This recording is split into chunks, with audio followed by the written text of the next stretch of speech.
Deuxième partie de ma passion de toilettage pour ce qui est de mon podcast sur l'alchimie de ma vie. Je t'ai parlé de mes 10 premières années de toilettage dans le dernier podcast. Et je te fais juste un petit retour pour que tu comprennes mieux la suite des choses, les idées de fou qui m'ont passé par la tête. Je t'ai expliqué le pourquoi j'ai commencé les compétitions, que j'ai gagné, que ça m'a monté à la tête, honnêtement parlant. Et tout ça a fait en sorte que l'année d'après, évidemment que je voulais compétitionner encore. Puis là, je me disais, ben trop facile ça.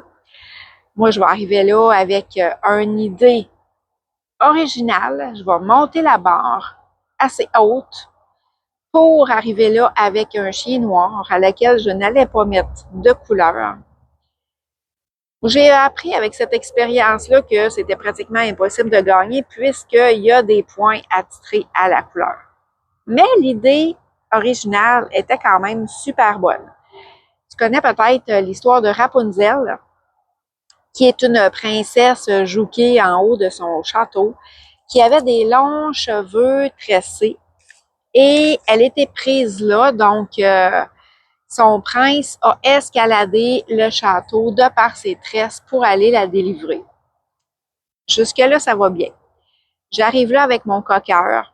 Je lui sculpte une robe digne d'une princesse.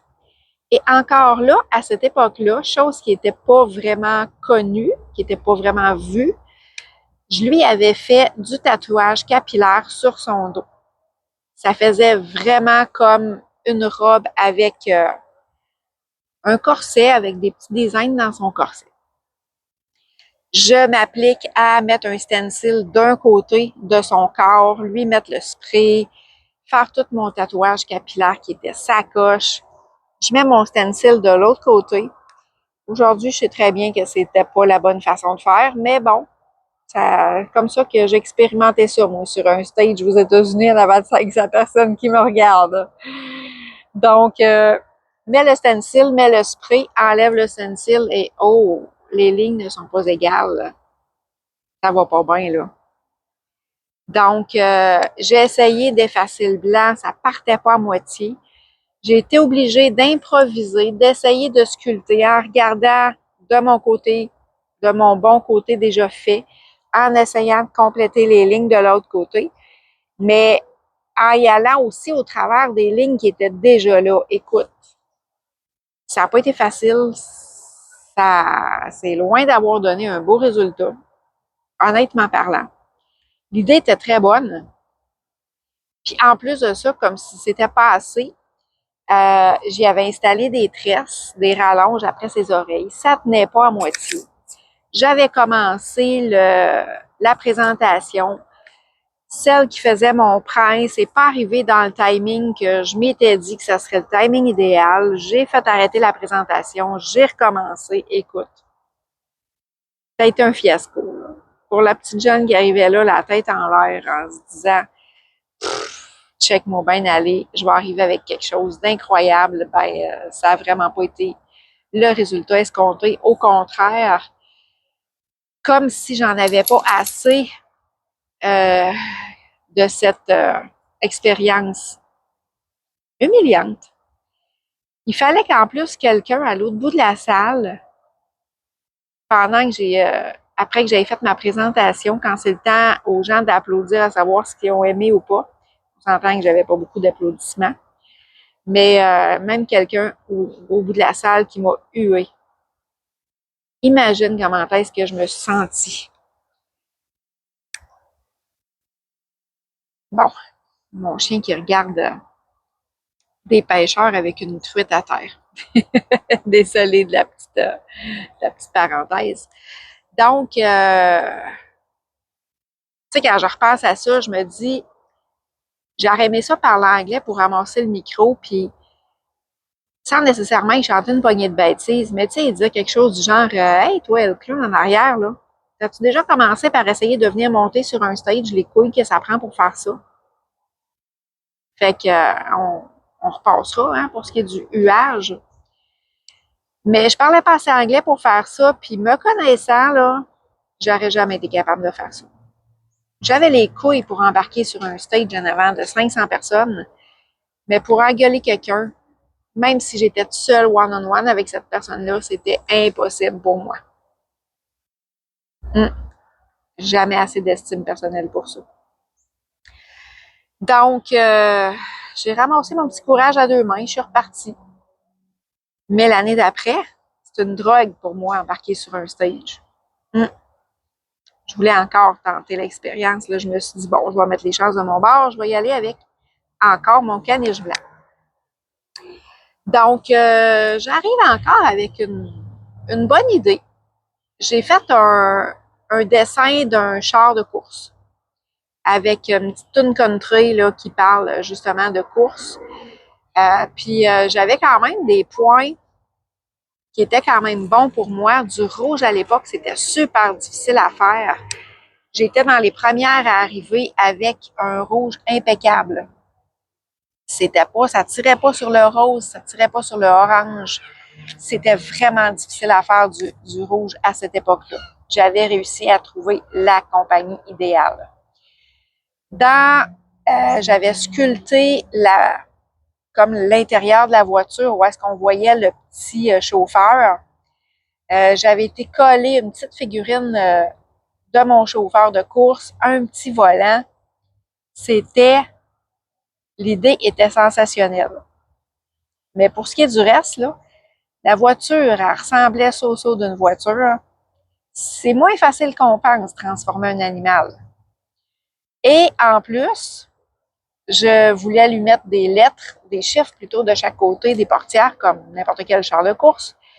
D'un premier côté, ça a super bien été. De l'autre côté, j'avais plus assez d'encre dans mon blow pen, qu'on appelle un crayon dans lequel on souffle que ça projette l'encre. Et écoute, ça a donné un fiasco. Je te parle de ça, là, puis je me dis, coudonc, les côtés, je sais pas si c'était le côté gauche ou le côté droit, mais en tout cas, visiblement, le deuxième côté, pour moi, dans ce temps-là, c'était pas ma force. Au moins, je me suis pas fait tuer.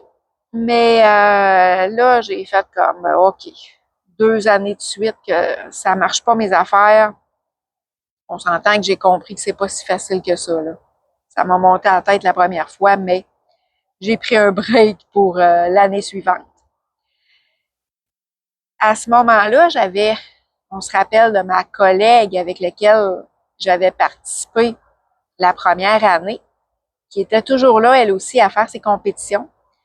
Mais cette année-là, où il y a peut-être un petit bémol, là, ma mémoire me joue des tours, mais il y a été une année où est-ce que, dans ces années-là, où est-ce que je compétitionnais aussi, qu'elle a fait, elle était toute prête, elle avait une super de belle idée, c'était tellement beau, elle me partageait son idée qui était un homard, elle aussi, elle avait réussi à avoir un beau rouge, etc. Tout était parfait, jusqu'à ce qu'elle aille le faire vacciner son chien. Il a pogné une bactérie, et ça, c'était peut-être un mois avant d'aller en Pennsylvanie, et le chien est décédé une semaine après, à peu près. Écoute le cauchemar. Elle m'a appelé, elle pleurait, moi, sensible comme je suis, je braillais ma vie aussi. Et là, c'est l'année que j'avais pris un break aussi. Fait qu'on était, je me rappelle, on était les deux à regarder les compétitions, puis à juste avoir envie de pleurer, là. Puis moi, mon chien, après ça, est décédé aussi. Donc, ouais, une première année fructueuse, mais après, ça a comme viré un peu au cauchemar. Et dans cette année suivante-là, elle s'est racheté un bichon, mais ça n'a pas fait long feu que c'est elle qui a eu le cancer aussi. Ça a été une autre grosse épreuve. J'étais même pas remis du deuil de mon père. Je me disais que je commençais à m'en remettre et que là, une de mes meilleures amies meurt du cancer aussi. Moi, durant tout ça, j'avais commencé à faire, c'est pour ça qu'elle avait été s'acheter un bichon. Au travers de ça, ça avait quand même bougé. J'avais commencé à faire des émissions de TV. Puis j'avais eu une demande, mais je me souviens pas si la personne m'avait demandé d'arriver avec un panda ou que moi j'avais eu cette idée-là, mais j'en avais jasé avec Brigitte, qu'elle s'appelait. Puis j'avais expliqué les circonstances, puis elle m'avait dit, écoute, je descends avec toi, on en fait 2, 3, puis moi je m'occupe du panda parce que à ce moment-là, j'avais bien peur des produits avec du peroxyde. Et pour faire du noir sans peroxyde, c'est toujours impossible à ce jour. Donc, je l'ai laissé faire son panda. Elle a pris des produits humains. Puis elle a même fait 2 couches pour être sûre qu'on ait un chien impeccable à la télévision. Et oh my God, que c'était beau. C'était tellement beau que on voulait toutes les deux des bichons. Euh, elle s'est acheté le sien. Moi, j'en ai pas acheté parce que je ne fit pas avec ce tempérament-là, je vais dire ça comme ça. Bichon frisé, là, ça a un caractère incompatible avec moi. Et elle, il faut attendre quand même une année avant de commencer la coloration. Donc, c'est durant cette année-là qu'elle a eu le cancer, qu'elle a été obligée de se séparer de son chien et qu'elle n'a pas fait long feu, elle est décédée. J'ai vraiment été une couple d'années encore sur le cul, encore découragée, tellement triste. Mais cette cliente-là avec laquelle on avait fait le bichon, elle avait tellement aimé le principe qu'elle, elle voulait un panda mois après mois. Ben, on le faisait aux 2 mois. Fait que c'est là que j'ai pris encore mon petit courage à 2 mains parce que, outre ce chien-là, je ne faisais plus de coloration. Je touchais plus à ça. Je voulais plus en refaire. Donc, j'ai été chercher ces produits-là pour animaux. Pas pour animaux, mais pour humains. Que j'ai mis sur son chien, que j'ai dit, OK, je vais continuer de le faire. Mais le jour où il arrive quelque chose, ça s'arrête là. Et c'est jamais arrivé. Ce bichon-là a été en panda toute sa vie, comme une dizaine d'années certains. Parce qu'il n'était pas si vieux que ça quand on l'avait commencé. Il devait avoir 7-8 ans, j'ai envie de dire. Donc, tout le restant de sa vie, je l'ai coloré en panda. Et là est arrivé les produits Opaz dans ma vie, que j'ai donc pu continuer à le faire avec des produits pour animaux. Mais c'est ça. C'est ce qui m'a permis de garder la tête hors de l'eau. Et à un moment donné, quand j'ai commencé à aller mieux, ben je me suis dit, je vais me réessayer pour une compétition. Mais là, à ce moment-là, j'avais toujours pas de chien.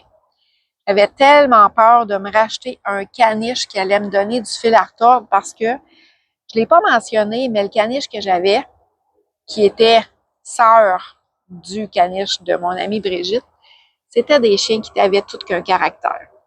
Et sur le stage, il fallait toujours que j'y laisse une petite touffe de poil au menton pour la tenir parce qu'elle essayait de mordre le juge. Que de souvenirs. Donc, j'avais pas de chien et je me souviens pas s'il avait commencé à avoir à ce moment-là des compétitions de chiens rescue qu'on appelle, ce qui veut dire des chiens de refuge. Mais je me suis essayée et j'ai réussi à avoir une place parce que là, on s'entend que il y a peut-être une dizaine de chiens, donc c'est les 10 premières inscriptions qui peuvent avoir leur place. Et je réussis à avoir un chien, un petit poméranien, que ça, tu le sais quand tu arrives sur le stage. Donc, un petit poméranien tellement sweet, à laquelle on fait quand même assez standard parce que ces chiens-là, par après, sont pour trouver un propriétaire. Donc, je fais le beau petit poméranien. Je me permets quand même une petite touche de créativité. Sur le devant de ses pattes, j'ai mis du stencil puis j'y ai fait du petit léopard. Ça a fait tellement jaser. Puis là, justement, au micro, là, il disait que j'étais une ancienne compétitrice dans la créativité puis tout ça. Et tout est compté dans le sens qu'il faut donner beaucoup d'amour à ces chiens-là. C'est des petits chiens qui ont eu des gros vécus.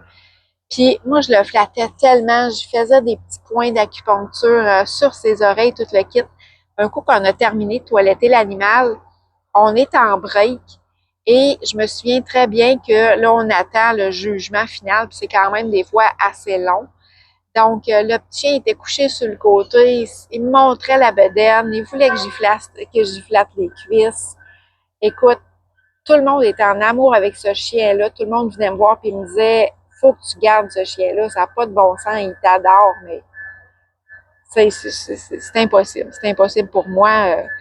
J'avais comme projet de recommencer à faire la compétition, fait que j'étais quand même très limitée avec un poil de poméranien qui en plus n'est pas blanc. Mais tout ça pour dire que j'ai eu une agréable surprise quand est venu le jugement parce que j'ai encore une fois remporté. C'est-tu la deuxième place? Je pense que c'était la deuxième place. Je m'en souviens plus trop. Donc, écoute, ça a tellement fait de bien. Ça a venu guérir une blessure. Puis, tu sais, j'ai comme fait, je me souviens que j'avais mon trophée dans mes mains, puis je l'ai monté vers le ciel, j'ai donné un baiser, puis j'ai dit merci Brigitte, parce que je suis persuadée qu'elle était derrière cette victoire-là. Et là, ça m'a redonné comme du courage pour recommencer. J'avais toujours pas de chien. L'année suivante, il y avait des compétitions de chats. J'ai réussi à trouver un chat d'une cliente et un chat d'une étudiante de formation. Des chats super sweet, puis les chats sont pas patients, donc il faut les préparer à maison.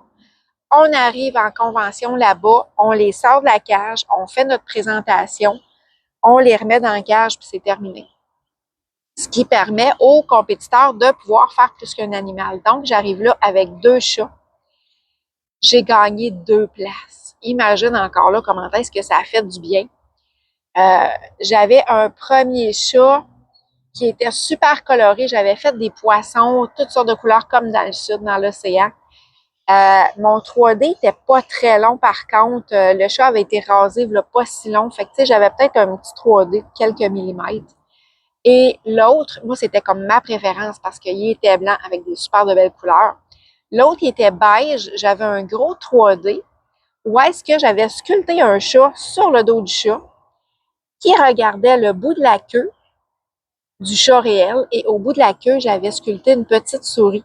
Donc, tout ça pour dire que l'imagination, là, c'est ça. Je ne savais pas que j'en avais autant, mais j'ai découvert avec ces expériences-là que oui, c'est ça. Les deux m'ont valu la 2 et la 3e place. Donc, après ça, Pink est arrivé dans ma vie. Et là, c'est ça. Moi, tant qu'à tenter des expériences, là, je vois toujours au max. Donc, je me suis dit que j'allais laisser le poil de mon chien pousser pendant quasiment 1 an de temps, que j'allais teindre la, la, la, la repousse du poil du chien, ne pas teindre la pointe, et que mon chien allait arriver, on verrait rien, à peu près pas de couleur. Limite, ça avait l'air de rien parce que tu voyais comme du chamoiré, mais ça avait l'air de vraiment quelqu'un qui avait manqué sa shot. Là. Et là, j'arrive avec un chien qui a comme 4 pouces de poil certains. Et je m'étais dit, je vais sculpter le poil sur le stage et en coupant la pointe, ben, tu sais, quand même la moitié du poil, la couleur va apparaître. Pour le peu de gens, parce qu'en théorie, les gens qui viennent voir les compétitions sont beaucoup là pour la fin, mais ne sont pas là pour le début. Fait que l'effet wow que je voulais, il y a peu de gens qui l'ont vu parce qu'ils n'ont pas vu l'étape où est-ce que je coupe mon poil chamoiré et que là, les couleurs apparaissent.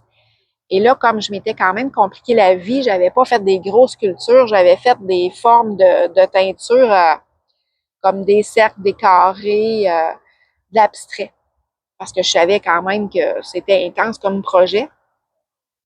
Fait que, tu sais, si on regarde juste la fin du chien, des sculptures de forme ordinaire, je vais dire, ben, Puis là, ben, j'ai juste 2 heures et demie pour sculpter le chien.